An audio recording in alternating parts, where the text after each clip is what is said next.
London's iconic Royal Albert Hall has been witness to many historical events, and this year it has also survived a pandemic.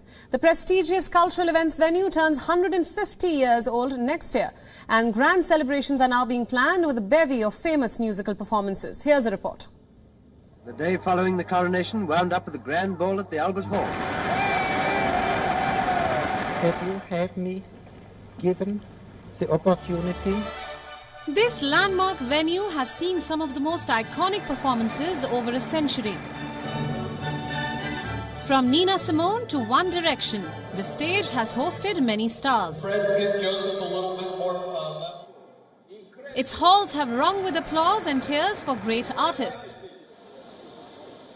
The Royal Albert Hall in London was opened by Queen Victoria in the year 1871 and has survived 2 world wars. But the COVID-19 pandemic presented unprecedented hardships to this historic venue. So much so that it had to close its doors for the first time since World War II. As the Royal Albert Hall gears up to celebrate its 150th anniversary next year, there is a strong wish to put the pandemic behind and move on.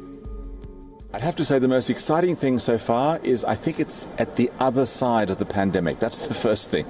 But it's really exciting because we're celebrating 150 years since the Royal Albert Hall opened in 1871.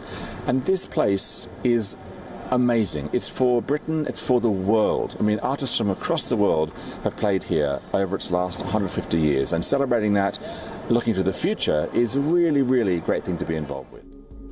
A raft of musical performances are planned as part of the festive program. The celebrations are slated to begin on March 21st in 2021, which marks 150 years since the venue was inaugurated.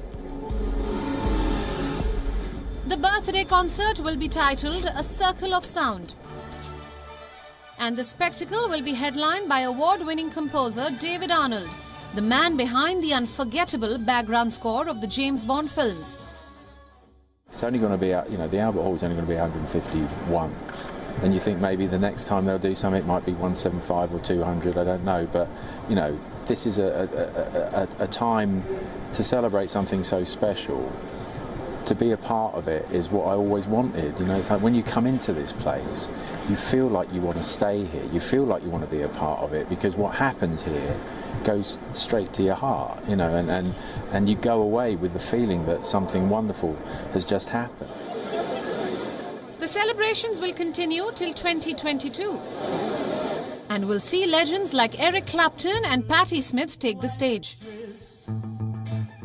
It would be fair to say that the celebration also marks a strong desire for the arts community to return to stage. Britain's coronavirus restrictions have dealt a huge blow to artists.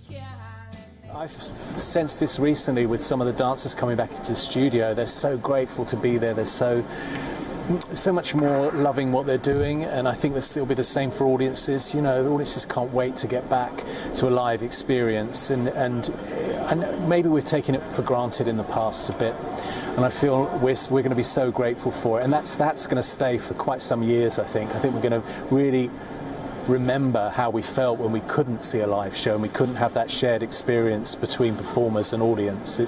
That's what we miss. The coronavirus crisis in the United Kingdom shows no signs of abating. Even as all hopes ride on the vaccine against COVID-19. And I'd like to congratulate Royal Albert Hall on their 150th year. For the 150th anniversary. Happy birthday to the Royal Albert Hall. The Royal Albert Hall's 150-year celebrations are offering a ray of light at the end of the tunnel. Bureau Report, WION, World is One.